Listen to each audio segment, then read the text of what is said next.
At the corner of 8th and Cass Street in downtown Traverse City, you'll find the Old Town Playhouse, and this is the Stage Door.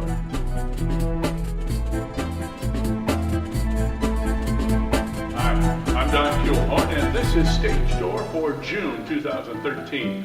I'm on the main stage set here for the Young Company's presentation of The Three Musketeers, which goes up June 7, 8, and 9. And then no more theater at the Old Town Playhouse until October when Les Mis goes up. And that's because during the summertime we don't do theater here at the Playhouse. Most everybody is off doing summer vacation things. However, there is theater in the Traverse City area. I happen to know that Oklahoma will be playing up in Northport in August. Traverse City Film Festival will be here in July and August. Late July, early August. Three Musketeers, as I said. The Riverside Shakespeare Company will be presenting a Shakespearean play on the river near the old library on 6th Street. And I'm not sure of those dates. This will be our last Stage Door presentation until I believe I'll start it in September when we're into the rehearsal process for Les Mis. However, we have a show today about the audition process for Les Mis, which auditioned in April. We'll have the cast results. Very interesting, 170 people came out for that audition. We also have more here on Stage Door. I'm Don Kuhlhorn.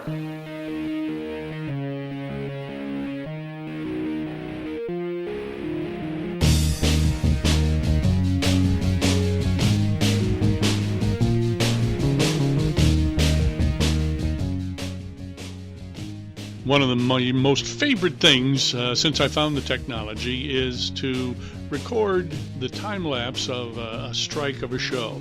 And Ideal Husband being our last show of the 2012-2013 season. Enjoy.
attention, please. Thank you.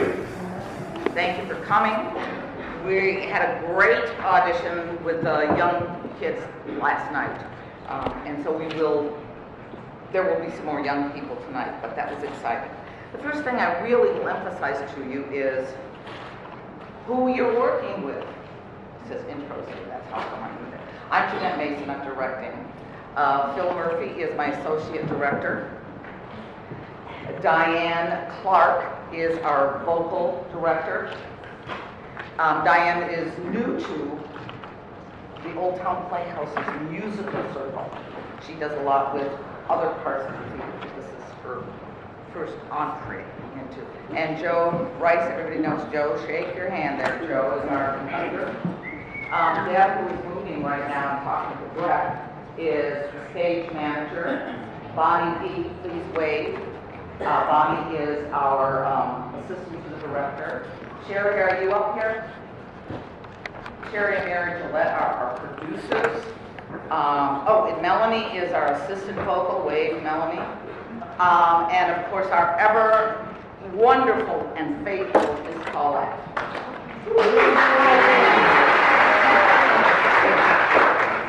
That was Jeanette Mason, the director of Les Mis.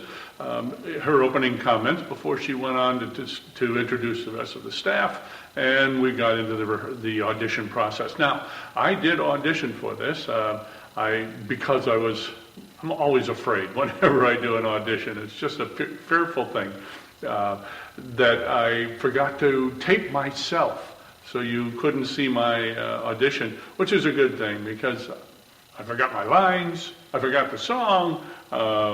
It was just one terrible audition. I made it into chorus, but it was just pretty much embarrassing. But that's what an audition is, and that's why we do it. I did get into chorus, so I'm able to sing along with everybody else. And let's listen to the rest of Jeanette's opening remarks. And if I've forgotten someone, I'm so sorry. 2 minutes we will stick with. My smartphone can actually count down. Remember that your song is also your acting audition. When you're done with that, then you'll come over here to the piano, and Miss Diane will take us through some very interesting exercises to expose our ranges. We're going to do movement at callbacks. Okay, so we won't be doing movement tonight. We'll just hear you sing, vocalize, and you can sit down and leave, or you can sit down and stay, or you can leave. Everybody listen carefully. No applause. No applause. No talking. If you talk, you'll get the evil eye. Probably I'll send somebody like Bonnie to give you the true evil eye. Because I've got an evil eye, but I don't think it matches Bonnie's. And she's much taller than I am, so that's what you'll do. That will be the order.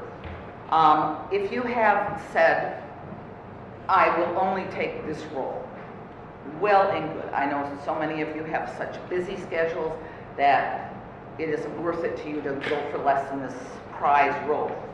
But if you put that on there, we will take you at your word, and you will either be cast or cautioned to the wind.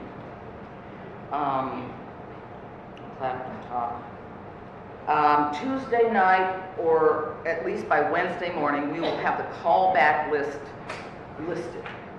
Okay?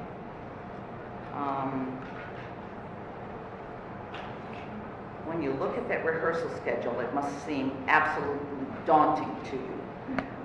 It does to me.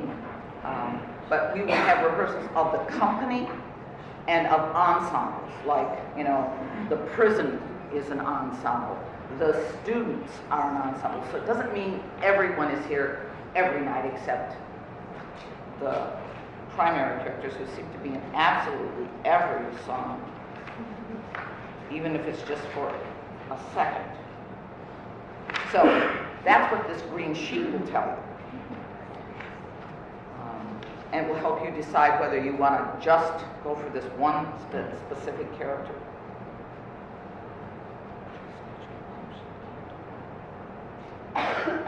We can't all get the part we want. I don't think that's possible.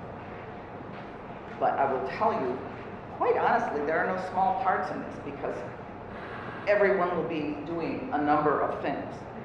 Because we would like to not have to have 55 to 60 people on the stage. We like to keep it under the 50 because where will you go?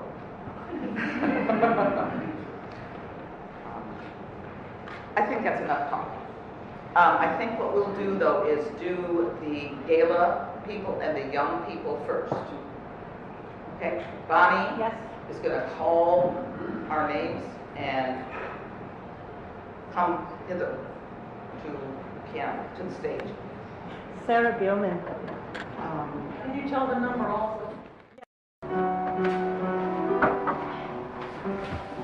When will someone hear? All I know is fear. And now I see the loneliness that's losing on trust.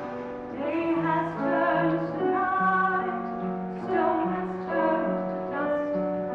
And now I need to find the words. When will someone hear? They seem so strong, they seem so sure, they take my soul. I'm no survivor, I was lost. When I'm home, I won't give a damn. But now I know I'm caught. I'll never leave Vietnam. War isn't over when it ends. Some pictures never leave your mind. They are the faces of the children, the ones we left behind. They're called we joy, the dust of life, conceived in hell and born in Christ. They are the living reminder of all the good we failed to do. That's why we know deep in our hearts that they are all our children too.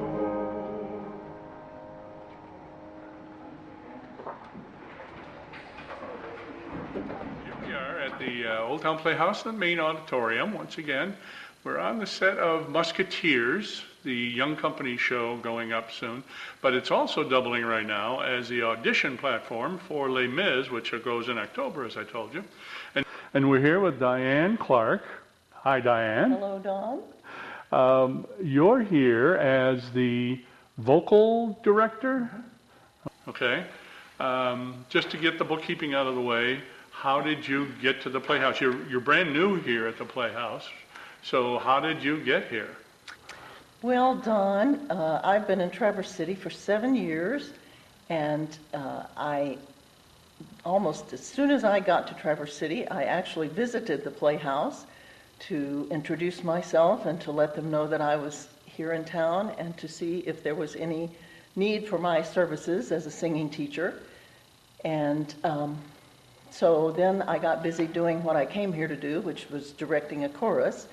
And it was not until last year that I found time to come to the Playhouse and be a part of the new play project, which was being put on at that time. And that's when I met Jeanette Mason. And one thing led to another, and Jeanette found out about my background and decided that she would invite me to help her with Les Mis. Okay. Your background, music teacher, vocal teacher, singing teacher, what? All of the above. I have been primarily a university professor of singing and public speaking, and I did that for 35 years, all down south. I'm from Memphis, Tennessee originally, and have never lived above the Mason-Dixon line. Where did you leave your country twang? Well, remember, I'm a singing and a speech true teacher. Enough. I can still talk my native tongue. Okay. All right, so now we're in Les Mis. Big production, a lot of voices. We had 170 people audition. That's amazing. It was fabulous. As I can imagine. And you gave this vocal exercise to find out ranges of the singers as they came off after their introduction, their song. And I have never done that before. In all my 20 plus years in auditioning, I've always started with a scale and then gone up as high as I can go, talk to dogs sometimes, or just lose the voice and then go way down as low as I can go. And that's always been the deal. But in your case, you had some phrases that you used from the show. How come? Well, as you know, we had a huge turnout, and we were trying to hear as many people in as short a time as possible. And we wanted to get as much information about each person in as short a time as possible. We heard each person sing their own prepared 16 to 32 bars of music, but we also needed to find out a few other things. And so I chose 2 specific phrases that would give us that information. The phrases were from famous songs from the show, and so probably most people that auditioned for this show knew the songs anyway, so people are a little more comfortable when they're familiar with something. I find that amateur singers are not always comfortable with scales. Furthermore, doing scales on a vowel sound can take more time, doesn't have to, but it could, and it doesn't tell us anything about how the singer handles words. So in the process of using the phrases, one of the phrases gave us an opportunity to hear how low the singers could go, because we moved it from the middle to the low range. And it also told us in the case of the women whether or not they had the ability to use what we call the mixed sound or the mixed register sound, or whether they could belt. And that's a technique that is needed for this show. Wow. Are you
When we used the other phrase, a segment from Bring Him Home, that helped us to find out from both men and women about their high range and how easily they handled that.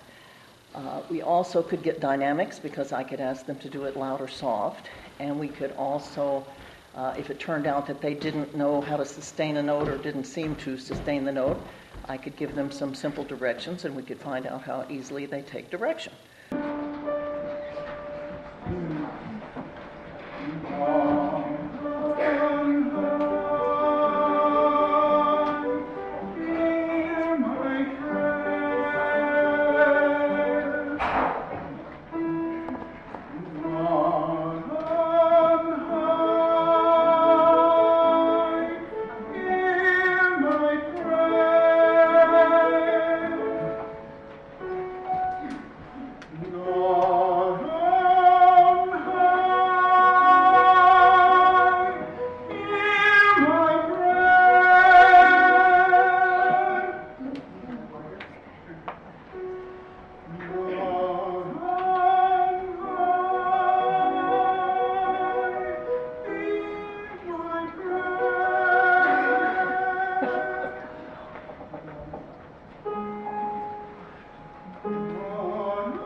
So a lot was going on in the occasion of hearing those two simple phrases.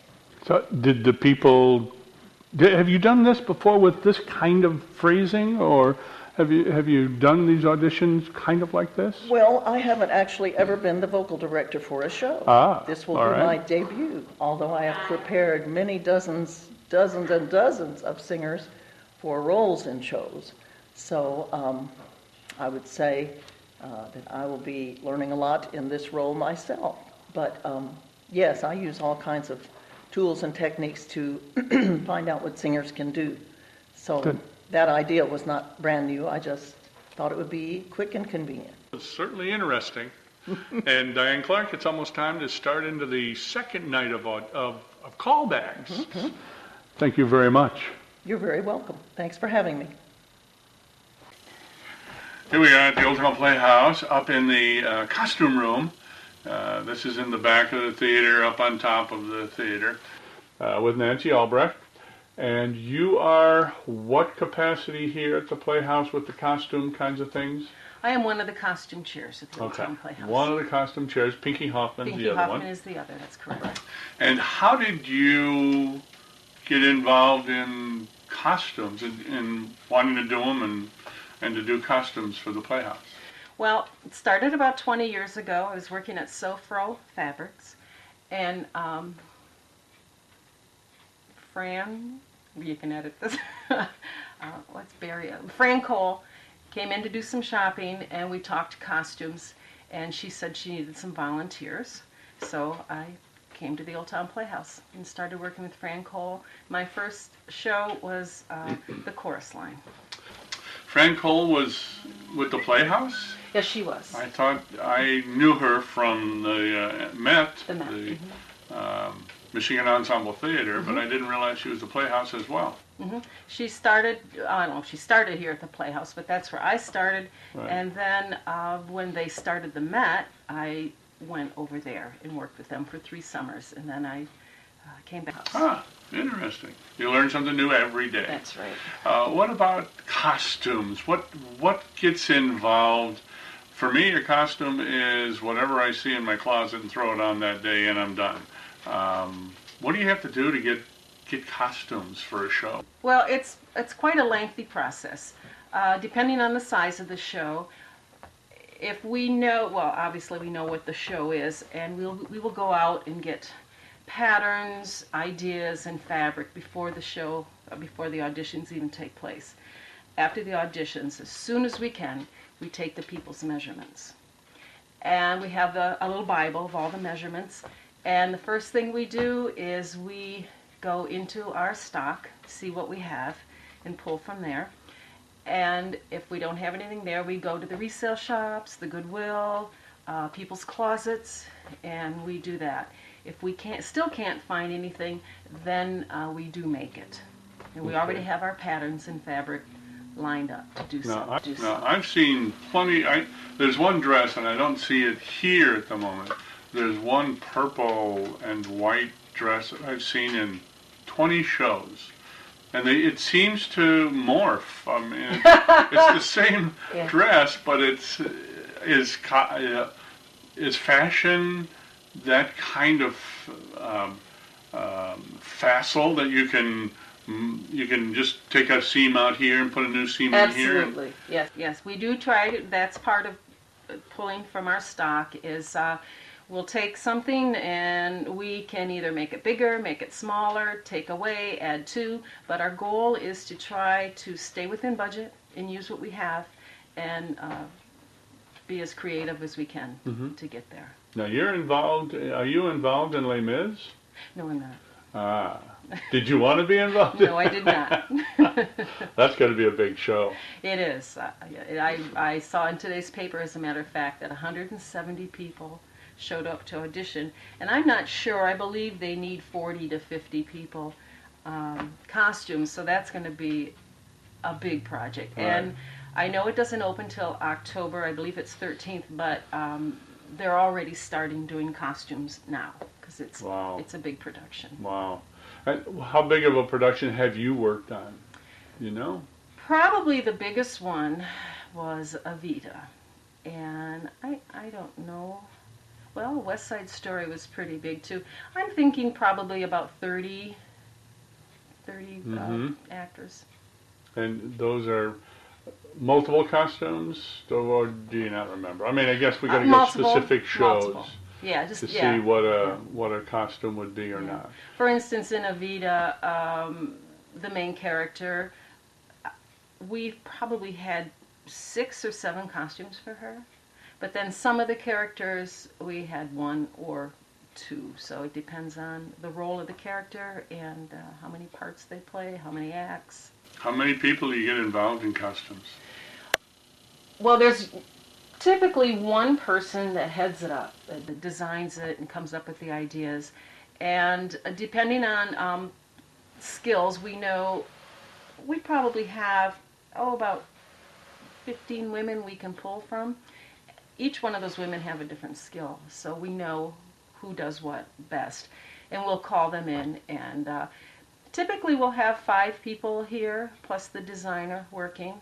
And some people take things home with them if they can't be here for the whole duration. And then we have people that do jewelry and people that do hats. And we have people that like to come and just pull shoes for us. I guess I never think of jewelry and hats as part of costumes, but of course it would be. Oh yeah, and that's a big part. Once you get the costumes made, the next most important thing is detail. Mm-hmm. The right jewelry, the right hat, the right piece of lace, the little hanky in the pocket, maybe some glasses, a cane, gloves. The detail is extremely important, and that's really what people notice. I'm surprised about that. Right. Well, it's fascinating. I'll let you get back to work because I don't like to see people working. I'm much more comfortable just forgetting about work. Okay. Thanks, Nancy. Well, thank you. All right.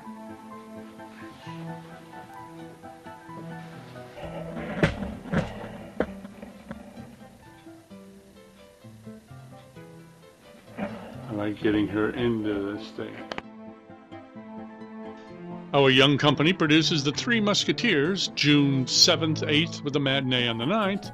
And of course, our stage Age to Perfection, our Readers Theater group, will be performing in the Cherry Festival in the Children's Tent. Come out and see them, and also come and join them every other Saturday. I'm Don Kuehlhorn, and this is StageDoor.